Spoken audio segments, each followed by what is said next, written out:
Ekosistem mangrove dinilai sangat penting karena kemampuannya menyerap karbon 4 kali lebih besar dibandingkan hutan daratan biasa. Selain itu, mangrove juga berperan dalam mitigasi perubahan iklim, penguatan ketahanan pesisir, penyediaan sumber mata pencarian bagi masyarakat pesisir, penjagaan kualitas air, pelestarian keanekaragaman hayati, serta pengembangan ekowisata.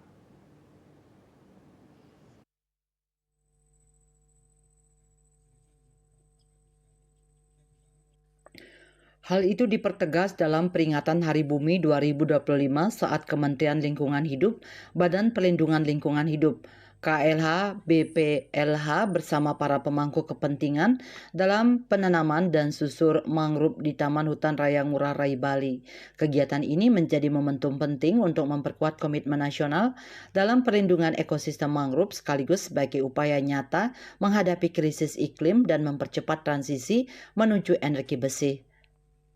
Direktur Perlindungan dan Pengelolaan Ekosistem Gambut KLH BPLH Edi Nugroho mengatakan Indonesia memiliki posisi strategis dalam pengendalian iklim global sebagai pemilik hutan tropis terbesar ketiga di dunia dan ekosistem mangrove terluas yang mencakup 23% dari total mangrove dunia atau sekitar 3,44 juta hektar.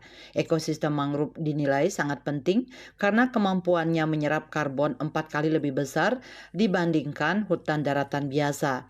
Selain itu, mangrove berperan dalam mitigasi perubahan iklim, penguatan ketahanan pesisir, penyediaan sumber mata pencarian bagi masyarakat pesisir, penjagaan kualitas air, pelestarian keanekaragaman hayati, serta pengembangan ekowisata. Kami di pemerintah daerah pada prinsipnya arahan Bapak Gubernur kita siap menerima pelimpahan kewenangan termasuk tata kelola dan pengelolaan yang harus kita lakukan di Taura Ngurah Rai.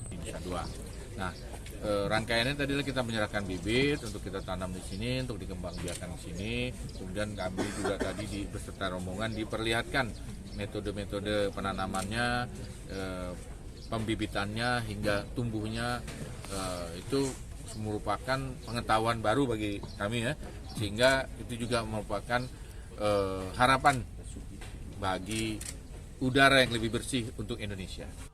Kementerian Lingkungan Hidup mendorong pembentukan Desa Mandiri Peduli Mangrove dan kelompok kerja mangrove daerah untuk memperkuat sinergi antara pemerintah pusat, daerah, dan komunitas lokal.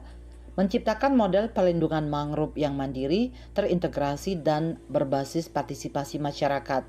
Di samping itu, generasi muda untuk mengambil peran aktif dalam pengendalian perubahan iklim. Rahi Swantara, Bali TV.